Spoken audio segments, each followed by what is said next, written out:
வாங்க டாக்டர். அவசரமா வீட்டுக்கு வர சொல்லி கால் பண்ணிருந்தீங்களே, யாருக்கு உடம்பு சரியில்லை? மேடத்துக்கா இல்ல சாருக்கா? அப்பா அம்மா எல்லாம் நல்லா தான் இருக்காங்க. அவங்க உடம்புக்குலாம் எதுவும் இல்லை. அப்ப வேற யாருக்கு உடம்பு சரியில்லை? பார்வதிக்கு தான் உடம்பு சரியில்லை. பார்வதிக்கா?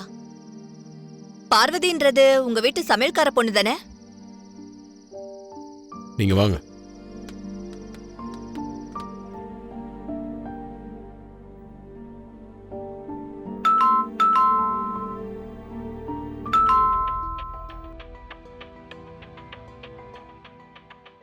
யார் இந்த நேரத்துல பெல் அடிக்கிறது?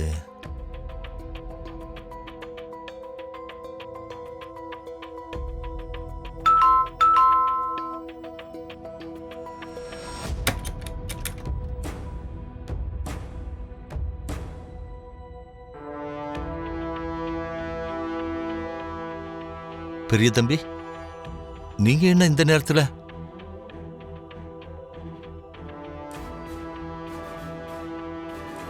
அக்கா அக்கா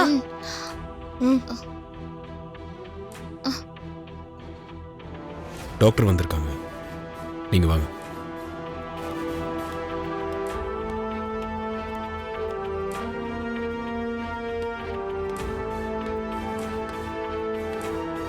உட்காருங்க.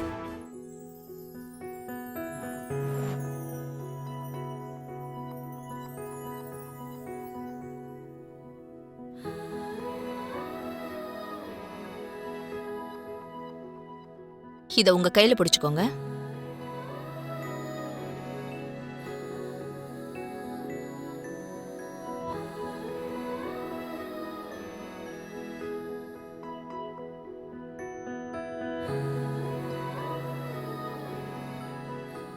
ஃபீவர் ஹெவியா தான் இருக்கு.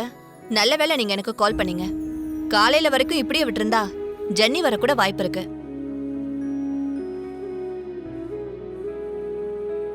நீங்க கொஞ்சம் வெந்நீர் எடுத்துட்டு வாங்களேன். இதோ வெந்நீர் ரெடியா இருக்குமா, கொண்டு வந்துடுறேன்.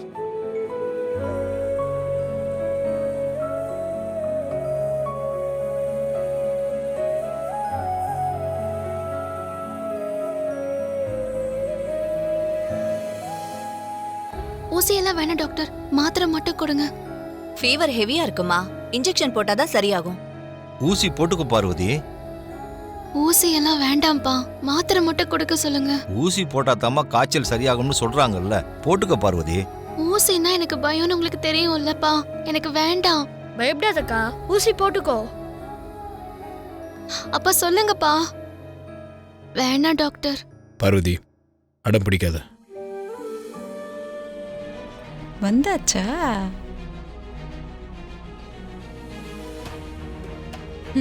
வா ராஜா வா.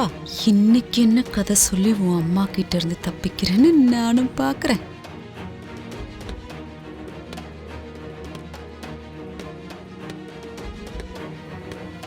வா ஆதி, உனக்காக தான் அக்கா இவ்ளோ நேரமா காத்துட்டு இருக்காங்க. அக்கா, ஆதி இந்நேரத்துக்கு அவுட் ஹவுஸ்க்கு போயிருந்தான்னு நான் சொன்னேன்லக்கா, அது உண்மையா இல்லையான்னு நீங்களே கேளுங்கக்கா. ஆதி, இந்த நேரத்துல எங்க போயிட்டு வர? பார்வதியை பார்க்கறதுக்கு அவுட் ஹவுஸ் போயிட்டு வரமா. அக்கா, நான் சொன்னேன்லக்கா, ஆதி அவுட் ஹவுஸ்க்கு போயிருக்கான்னு. பாத்தீங்களா, நான் சொன்னது உண்மையாயிடுச்சு. இந்த நேரத்துல நீ அவுட் ஹவுஸ்க்கு போயிருக்கேன்னா அது என்னன்னு சொல்றது? இந்த ராத்திரி நேரத்துல நீ எதுக்காக பார்வதியை பார்க்க அவுட் ஹவுஸ்க்கு போன ஆதி? பார்வதிக்கு உடம்பு சரியில்லைம்மா, அதான் டாக்டர் கால் பண்ணி வர வச்சேன். டாக்டர் பார்வதியை டெஸ்ட் பண்ணி பார்த்து அவளுக்கு ஐ ஃபீவர் இருக்குன்னு சொல்லி இன்ஜெக்ஷன் போட்டு போயிருக்காங்க. ஓ, பார்வதிக்கு இப்ப எப்படி இருக்காதி? பரவாயில்லப்பா, காலையில ஃபீவர் சரியாயிடும்னு சொல்லியிருக்காங்க. ஆதி, ஏன் ஆதி, பார்வதிக்கு உடம்பு சரியில்லை அதனால இந்த நேரத்துல அவுட் ஹவுஸ்ல போய் பார்த்துட்டு வரேன்னு சொல்றியே, அவளுக்கு உடம்பு சரியில்லைன்னு உனக்கு எப்படி தெரியும்? யாராவது உனக்கு ஃபோன் பண்ணாங்களா?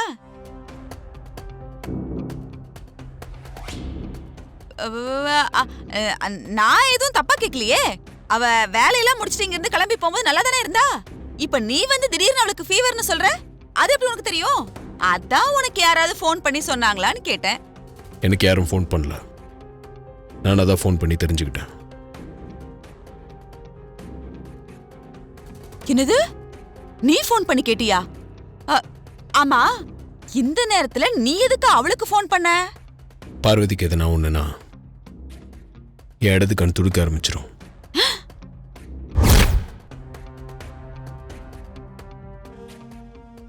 கொஞ்ச நேரத்துக்கு முன்னாடி என் கண்ணு துடிக்க ஆரம்பிச்சிருச்சு. அதான் நான் டவுட்ல பார்வதிக்கு ஃபோன் பண்ணேன். பார்வதி ஃபோனில் பேசினதை வச்சு அவளுக்கு உடம்பு சரியில்லைன்னு தெரிஞ்சுக்கிட்டேன். டாக்டரை வர வச்சேன். ஆதி, என்ன ஆதி இதெல்லாம்? நீ சொல்றதெல்லாம் எங்கேயாவது நம்புற மாதிரி இருக்கா? என்னக்கா இதெல்லாம்? நீங்களும் இந்த கதையெல்லாம் கேட்டுட்டு நிக்கிறீங்க. என்னமோ தென்னை மரத்தை தேல் கொட்டினா பனை மரத்துல நெருக்கட்டுச்சுன்னு சொல்ற மாதிரி அவளுக்கு ஏதாவது ஆபத்துனா உனக்கு எப்படி கண்ணு துடிக்கும்? நான் ஒன்றும் கதை சொல்லல. இது வரைக்கும் பார்வதி விஷயத்தில் 2-3 வாட்டி இந்த மாதிரி தான் நடந்திருக்கு. என் இடது கண் துடிக்கும் போதெல்லாம் பார்வதி எதனா ஒரு பிரச்சனையில் இருப்பா. நான் போய் அவளை சேவ் பண்ணியிருக்கேன். ப்ராக்டிக்கலாக நான் இதை அனுபவிச்சிட்ருக்கேன். இதெல்லாம் எப்படி ஆதி? இதெல்லாம் எப்படின்னு எனக்கு தெரியாது. எங்கள் 2 பேர் லைஃப்பில் இது இயல்பாக நடந்துட்டுருக்கு. அவ்வளோதான். 2 பேர் லைஃபா? இத பாருங்க, ஆதி மேல எனக்கு நம்பிக்கை எல்லாம் இருக்கு. அவன் நினைச்சிருந்தா என்கிட்ட ஏதாவது பொய் சொல்லி சமாளிச்சிருக்கலாம். ஆனா அவன் மனசுல இருந்தத உண்மைய மறைக்காம என்கிட்ட சொல்லிருக்கான். அதனாலதான் எனக்கு இன்னும் குழப்பம் அதிகமாகுது. நீ என்ன சொல்ற அகிலா? தான் ஆடாவிட்டாலும் தான் சதை ஆடும்னு சொல்லுவாங்க. ரத்த பந்தத்துல அப்படிலாம் நடக்கிறதுக்கு வாய்ப்பு இருக்கு. ஆனா பார்வதி விஷயத்துல ஆதிக்கு அப்படி நடக்குதுன்னா அவங்க 2 பேருக்கு நடுவுல ஏதோ ஒரு பந்தம் இருக்குங்க. நீ சொல்றது கரெக்ட் தான் அகிலா. அவங்களுக்குள்ள பந்தம் இருக்கு. என்னங்க சொல்றீங்க? அவங்களுக்குள்ள எந்த பந்தமும் இருக்காதுன்னு நான் சொன்னதுக்கு நீங்க மறுப்பு சொல்லுவீங்கன்னு பார்த்தா ஆமா பந்தம் இருக்குன்னு நீங்களும் சொல்றீங்க. அகிலா, நீ குழப்பத்துல யோசிக்காம அவங்களுக்குள்ள பந்தம் இருக்குன்னு சொல்ற. ஆனா நான் நல்லா யோசிச்சு பார்த்து தான் சொல்றேன். ஆதிக்கும் பார்வதிக்கும் ஏதோ பூர்வ ஜென்ம பந்தம் இருக்கு. அந்த பந்தம் இருக்கிறதுனால தான் இப்படிலாம் நடக்குதுன்னு நான் நினைக்கிறேன். அதனால தான் ஆதிக்கு ஏதாவது ஒண்ணுனா பார்வதி துடிச்சு போறா. ஆதிக்கு கண்ணு துடிச்சா பார்வதிக்கு பிரச்சனைன்னு ஆதி துடிச்சு போறான். அந்த பூர்வ ஜென்ம பந்தத்தால இப்படிலாம் நடக்குது. என்னங்க என்னென்னமோ சொல்லிட்டு இருக்கீங்க? இதெல்லாம் சரி வருமாங்க?